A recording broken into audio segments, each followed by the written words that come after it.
May isang nanay na naman nga na masaya at may isang batang excited. A day in my life as a full-time mom. Char. Hello mga kananay, this is me, Mommy Jet. Tara at samahan nyo akong mag-unbox. Kakadating nga lang ng parcel na yan at excited nga ang mother nyo. May bagong gamit na naman tayo dito sa bahay. Syempre, i-check ko nga kaagad, baka may damage. Isa nga din ito sa pangarap kong mabili dito para sa aming kusina. At finally nga, nabili ko din. Thank you Lord sa panibagong blessing. At ayan nga, pagbukas ko pa nga lang, inapalibutan na nga ng styrofoam. Bukod nga sa styro, inaka-plastic nga din. O diba, napaka-secured ni sealer. Bukod nga sa styro sa loob ng box, may bubble wrap pa nga siya sa labas. Bago nga ako umorder nito, tiningnan ko muna ang ratings ni sealer. At napakaganda nga ng mga feedback sa kanya. Kaya hindi na nga ako nagdadalawang isip umorder nito. May kasama na rin pala itong manual, kaya hindi na kayo mahihirapan paano i-assemble ito. Pero sa part ko nga, hirap na hirap nga akong i-assemble dahil wala nga akong kasama mag-assemble nito. Pero laban lang, modera. Habang nag-assemble nga ako dyan, abay nakabantay nga si Alexia. Kung gusto nyo nga malaman kung ano tong ina-assemble ko, abay panoorin nyo nga hanggang dulo.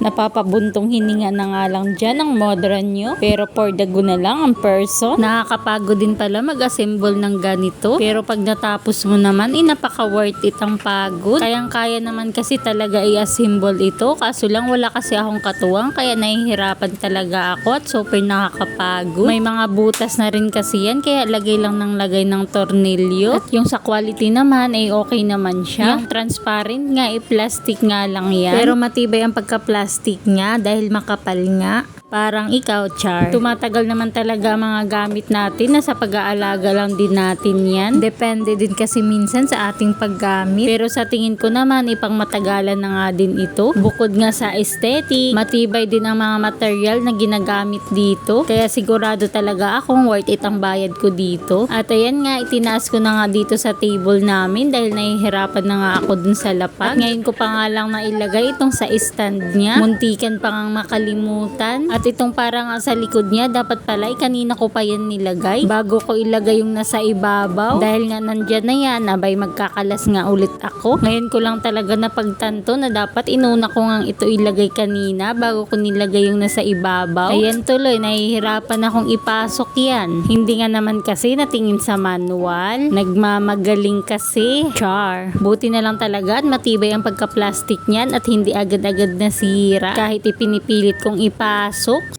At ayan nga, dahil na-assemble na nga natin, dito na nga lang sa harap ang kulang. At nilalagay ko na nga yung mga tray organizer niya. At bago nga natin ikabit ang pinto ng ating lagayan ng plato, ilalagay ko nga muna ang handle nito.